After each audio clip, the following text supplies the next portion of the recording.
में आज इस वीडियो में हम बात करने वाले हैं कन्फाइंड स्पेस एंट्री प्रोसीजर के बारे में। इसमें हम जानने वाले हैं कि कन्फाइंड स्पेस यानी कि क्या होता है, इसके हजार्ड्स क्या है, इसके प्रिकॉशंस क्या है, कन्फाइंड स्पेस में एंट्री करने से पहले उसकी क्या प्रोसीजर है। फिर उसके बाद हम जानेंगे कि कन्फाइंड स्पेस में एंट्री करने से पहले हमें क्या मेक श्योर करना चाहिए। फिर उसके बाद हम जानेंगे कि सुपरवाइजर की क्या रिस्पॉन्सिबिलिटी होती है। फिर उसके बाद हम जानेंगे कि कन्फाइंड स्पेस एंट्री अटेंडेंट की क्या रिस्पॉन्सिबिलिटी होती है। और फिर उसके बाद हम जानेंगे कि इंटर्न की क्या रिस्पॉन्सिबिलिटीज होती है। तो ये सारी इन्फॉर्मेशन आपको इस वीडियो के माध्यम से मिलने वाली है। तो चलिए स्टार्ट करते हैं अपनी वीडियो को। तो सबसे पहले देखते हैं कि कन्फाइंड स्पेस यानी कि होता क्या है। तो कन्फाइंड स्पेस यानी कि ऐसा एरिया कि जहां पर लिमिटेड एक्सेस और इग्रेस होता है, यानी कि वो जो एरिया है वो पार्शियली इनक्लोज होता है, जहां पर ऑक्सीजन डिफिशियंसी या फिर ऑक्सीजन की इनरिचमेंट होने की संभावना ज़्यादा होती है। उसके साथ साथ जो फ्लैमेबल गैसेस है या फिर वेपर्स है वो वहां पर एक्यूमुलेट होने के चांसेस बढ़ जाते हैं। और ये जो कन्फाइंड स्पेस है ये कंटिन्यूअस ह्यूमन ऑक्यूपेंसी के लिए डिज़ाइन नहीं किया गया रहता है। इसका मतलब ये है कि ये जो कन्फाइंड स्पेस है ये रेगुलर काम करने के लिए डिज़ाइन नहीं किया गया रहता है, लेकिन फिर भी वहाँ पर वर्कर को या फिर एम्प्लॉय को वहाँ पर जाकर कुछ काम करने होते हैं, जैसे कि इंस्पेक्शन होना, क्लीनिंग होना, मेंटेनेंस होना या फिर कोई रिपेयर होना। कन्फाइंड स्पेस में छोटी सी ओपनिंग होती है जहां पर आपको एंट्री करने के लिए उसका इस्तेमाल करना पड़ता है, लेकिन उस एंट्री के वक्त आपका जो बॉडी पार्ट है वो वहां पर टच भी हो सकता है या फिर एग्जिट के दौरान आपको डिफिकल्टी हो सकती है। तो उस वक्त आपको रेस्क्यू प्रोसीजर के कंप्लायंस पता होना बहुत ही ज़रूरी है। तो चलिए देखते हैं कि कन्फाइंड स्पेस के हजार्ड्स क्या है। तो सबसे पहला हजार्ड है प्रेजेंस ऑफ टॉक्सिक गैसेस, तो यानी कि जहरीली गैसेस वहाँ पर प्रेजेंट हो सकती है, वो एक खतरा है।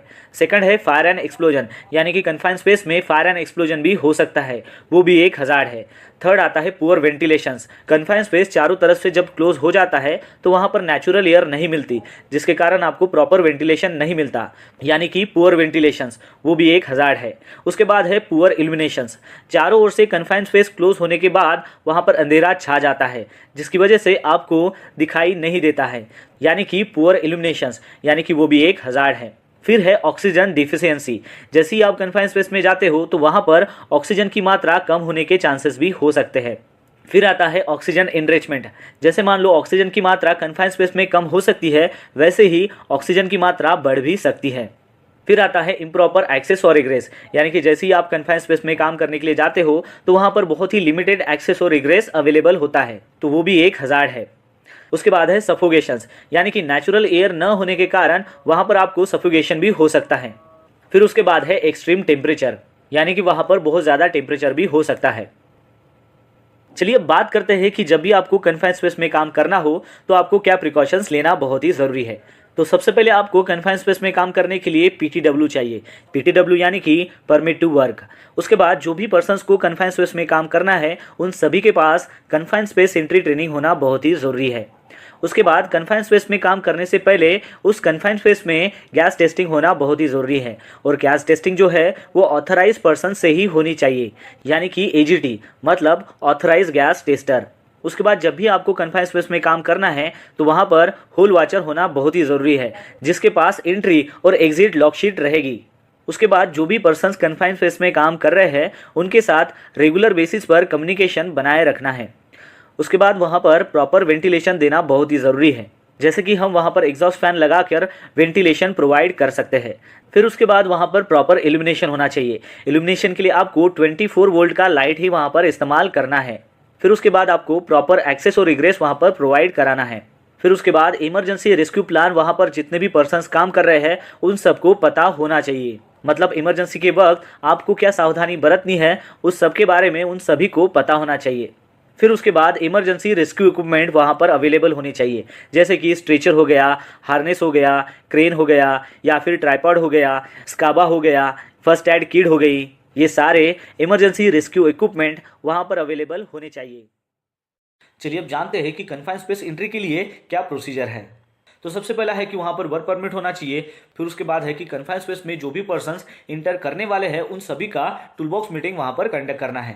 फिर उसके बाद है कि वहाँ पर अटेंडेंट यानी कि स्टैंड बाय मैन को हमें असाइन करना है, ताकि वो जो भी पर्सन्स इंटर वहाँ पर कर रहे हैं कन्फाइंड स्पेस में उसके साथ कम्युनिकेशन कर सके। फिर उसके बाद है कि सेफ्टी अटेंडेंट जो है वो प्रॉपरली ट्रेन होना चाहिए और वो ऑथराइज होना चाहिए गैस टेस्टिंग इक्विपमेंट का यूज़ करने के लिए।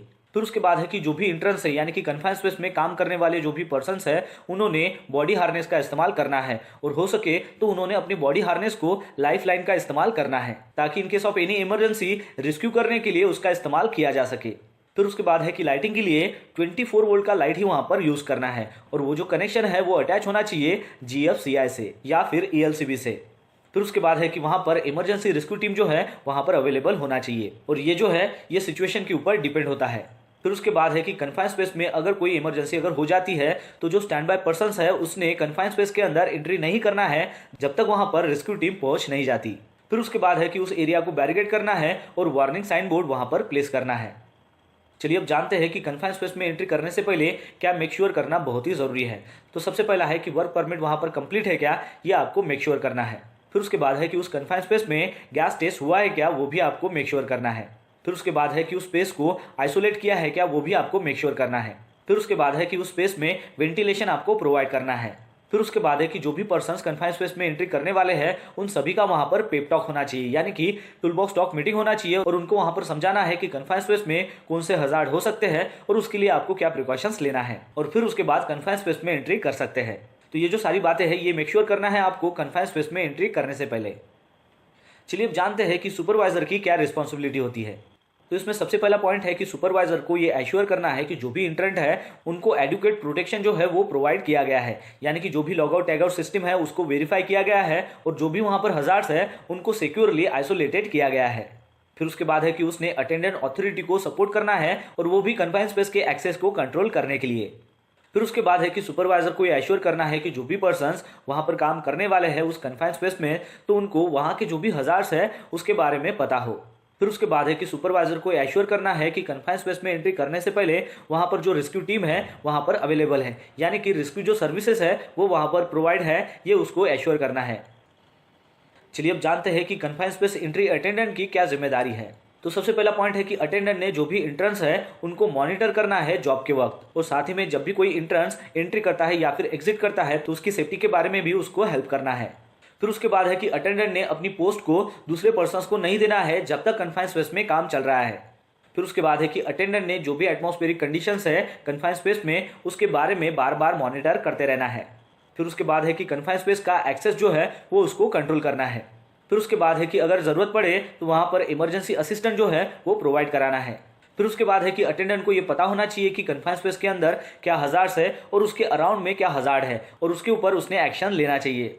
फिर उसके बाद है कि अटेंडेंट के पास कन्फाइंड स्पेस वर्क का रिकॉर्ड होना चाहिए, जैसे कि गैस टेस्ट रिजल्ट, और जो भी पर्सन्स वहां पर एंट्री किए हैं उन सभी का एंट्री लॉग उसके पास होना चाहिए।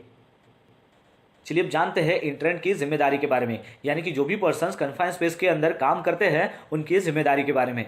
तो सबसे पहला पॉइंट है कि इंटरेंट को ये एश्योर करना है कि जो भी कन्फाइंड स्पेस का एरिया है वहां पर प्रॉपरली वेंटिलेशन है, वो जो एरिया है वो आइसोलेटेड है, एम्प्टी है, या फिर एंट्री के लिए सेफ है।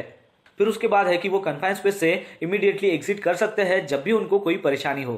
फिर उसके बाद है कि इंटरेंट को सभी सेफ्टी रूल्स को फॉलो करना है, और साथ ही में जो भी प्रोसीजर्स है जॉब के प्रति वो भी उसको अप्लाई करना है। फिर उसके बाद है कि कन्फाइंड स्पेस में जो भी काम होने वाला है, यानी कि जो भी टास्क उसको करना है उसके बारे में वो फैमिलियर होना चाहिए, और साथ ही में उस जॉब की क्या प्रोसीजर है, कैसे अप्लाई करना है, वो भी उसको पता होना चाहिए। फिर उसके बाद है कि एप्रोप्रिएट पीपी की जब भी उसको जरूरत हो तब उसने उसका इस्तेमाल करना है। तो दोस्तों आशा करता हूं कि आपको इस वीडियो के माध्यम से पता चल गया होगा कन्फाइंड स्पेस एंट्री प्रोसीजर के बारे में। तो बस आज के लिए इतना ही, मिलते हैं नेक्स्ट वीडियो में एक नए टॉपिक के साथ में। तब तक के लिए टेक केयर, बाय बाय।